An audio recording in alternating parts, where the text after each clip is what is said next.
दोस्तों आज birthday party से लेकर कॉलेज फेस्ट तक सभी तरह के फंक्शंस में एक चीज कॉमन नजर आती है और वो है यंगस्टर्स के हाथों में रेड बुल की कैंस का होना। अब जैसा कि आप लोग जानते ही होंगे कि रेड बुल एक पॉपुलर एनर्जी ड्रिंक है जो कि पिछले काफी समय से इस मार्केट की लीडर बनी हुई है। लेकिन आपको जानकर बेहद हैरानी होगी कि आज रेड बुल सिर्फ एक एनर्जी ड्रिंक बनाने वाली कंपनी ही नहीं बल्कि 2 formula 1 teams, 5 professional football clubs और एक आइस हॉकी टीम की भी मालिक है। तो फिर चलिए जानते हैं कि इस कंपनी की शुरुआत कैसे हुई थी और किन स्ट्रैटेजीज को फॉलो करके आज यह कंपनी कामयाबी की बुलंदियों को छू रही है और इस एनर्जी ड्रिंक में बुल के सीमन मिले होने के पीछे का सच क्या है।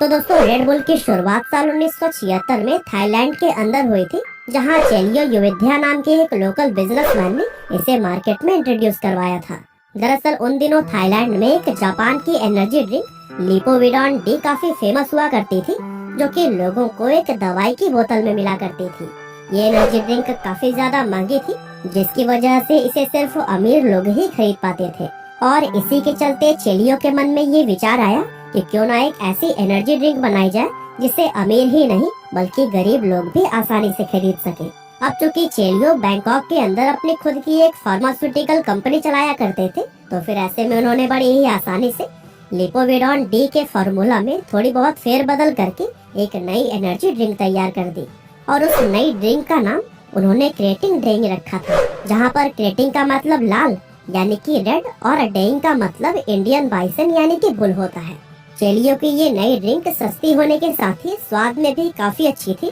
जिसके चलते लॉन्च होने के कुछ समय बाद ही ये थाईलैंड के अंदर पॉपुलर होनी शुरू हो गई। इसके अलावा चेलियो ने अपनी इस ड्रिंक की मार्केटिंग पर भी काफी मेहनत से काम किया, जैसे कि उन्होंने थाईलैंड में होने वाली लोकल थाई फाइटिंग कंपटीशन को स्पॉन्सर करना शुरू कर दिया। और दोस्तों उनके इन्हीं सब प्रयासों से सिर्फ कुछ सालों के अंदर ही क्रेटिंग ड्रिंक थाईलैंड की नंबर 1 एनर्जी ड्रिंक बन गई। अब यूँ तो यह ड्रिंक अपनी लोकल मार्केट में ऑलरेडी काफी पॉपुलर हो चुकी थी, लेकिन फिर भी साल 1982 इसके लिए सबसे बड़ा टर्निंग पॉइंट साबित हुआ। दरअसल हुआ यह कि साल 1982 के दौरान फेमस ऑस्ट्रियन बिजनेसमैन डिट्रीच ने थाईलैंड का एक सफर किया और लंबी प्लेन यात्रा की वजह से वे जेट लैग का शिकार हो गए। दरअसल जेट लैग प्रॉब्लम में होता क्या है कि जब बहुत सारे लोग लंबे हवाई यात्रा करते हैं तो फिर अलग अलग वातावरण की वजह से उन्हें नींद न आना, चक्कर और सर दर्द जैसी बहुत सारी प्रॉब्लम्स हो जाती हैं। अब थाईलैंड आकर जेट लैग के प्रॉब्लम से डिट्टी जूझ रहे थे,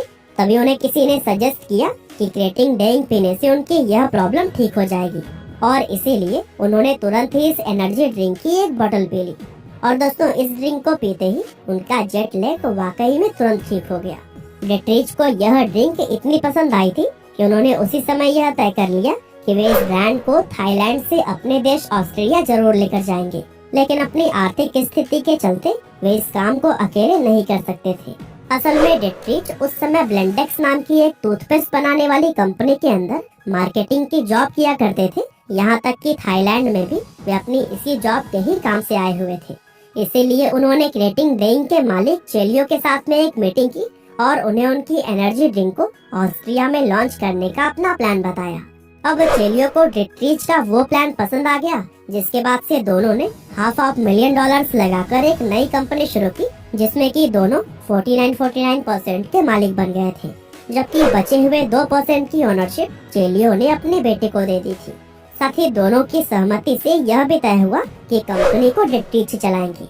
अब यह डील होने के बाद से ड्रिंक के टेस्ट को बढ़ाने के लिए इसमें कार्बोनेट वाटर को ऐड किया गया, जबकि बाकी के फार्मूला को चेलियो ने लगभग सेम ही रखा था। और दोस्तों इस तरह से सब कुछ सेट हो जाने के बाद से साल 1987 में इन्होंने क्रेटिंग ड्रिंक को रेड बुल नाम देकर ऑस्ट्रिया के अंदर लॉन्च कर दिया। और दोस्तों इस लॉन्च के समय ही रेड बुल को red bull gives you wings नाम का वो स्लोगन भी दिया गया, जो कि आज भी वर्ल्ड फेमस है। अब दोस्तों यहाँ पर आपकी जानकारी के लिए हम बता दें कि इसको रेड बुल नाम इसलिए दिया गया था ताकि इंटरनेशनल मार्केट में इसे आसानी से पहचाना जा सके। अब चूंकि उस समय ऑस्ट्रियन मार्केट के अंदर रेड बुल का कोई भी कॉम्पिटिटर नहीं था, इसीलिए यह ड्रिंक लॉन्च होते ही मार्केट में सुपरहिट साबित हो गई और कंपनी ने अपने पहले ही साल में 1 मिलियन यानी कि 10 लाख से भी ज्यादा कैंस बेच डाली। हालांकि रेड बुल की शुरुआत बहुत ही जबरदस्त हुई थी, लेकिन उस समय कंपनी को कई तरह की मुश्किलों का भी सामना करना पड़ा। दरअसल रेड बुल को काफी तेजी से ग्रो करता हुआ देखकर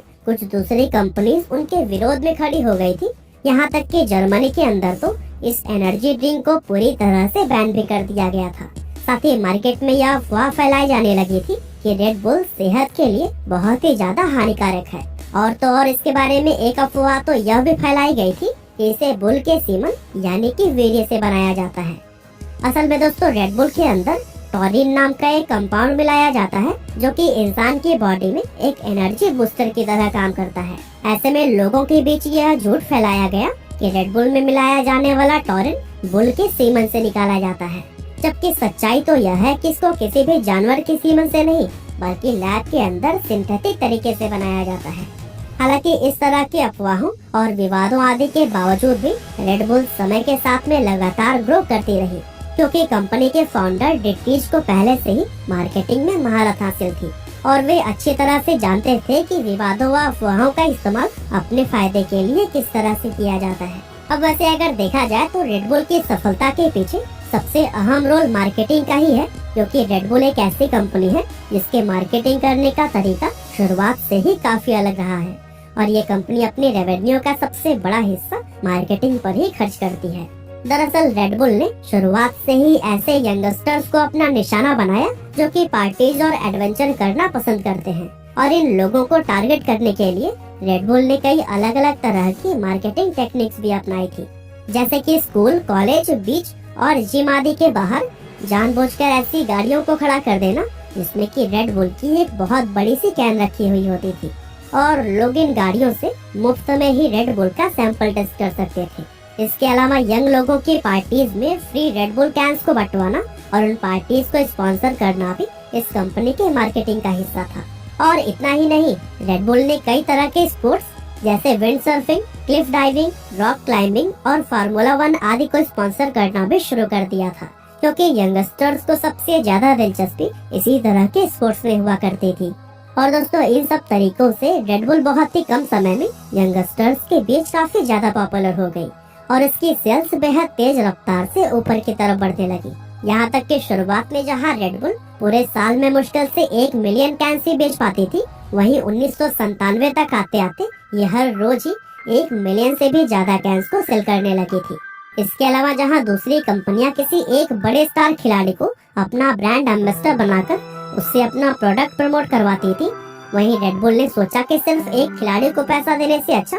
क्यों न एक पूरी टीम को ही खरीद लिया जाए और फिर उस टीम के सभी प्लेयर से अपने ब्रांड को प्रमोट करवाया जाए। और यही सोचकर कंपनी ने कई अलग अलग स्पोर्ट्स टीम को खरीद लिया था, जिसके चलते आज red bull football, formula 1, ice hockey और स्केटबोर्डिंग जैसे 11 अलग अलग स्पोर्ट्स की 17 से भी ज्यादा टीम्स को ऑन करती है और इन टीम्स में खेलने वाले सभी प्लेयर रेड बुल को पूरी दुनिया में ही प्रमोट करते हैं। इसके अलावा रेड बुल दुनिया में बनाए जाने वाले अलग अलग तरह के वर्ल्ड रिकॉर्ड अटेम्प्ट को भी कवर और स्पॉन्सर करती है। फॉर एग्जांपल साल 2012 में ऑस्ट्रियन स्काई डाइवर फेलिक्स की स्पेस जंप को भी रेड बुल ने ही स्पॉन्सर किया था, जहां कंपनी ने इस पूरे प्रोजेक्ट पर $50 मिलियन खर्च किए थे।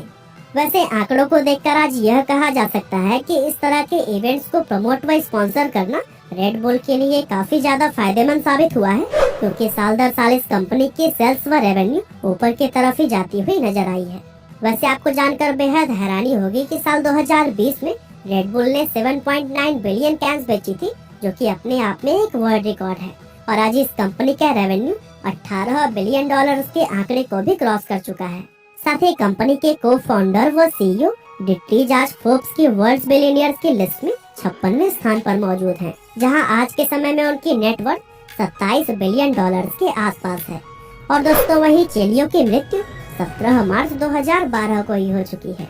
बाकी दोस्तों आज की हमारी इस वीडियो में तो बस इतना ही था। यह वीडियो आपको कैसी लगी हमें कमेंट करके जरूर बताइएगा। आपका बहुमूल्य समय देने के लिए बहुत बहुत धन्यवाद।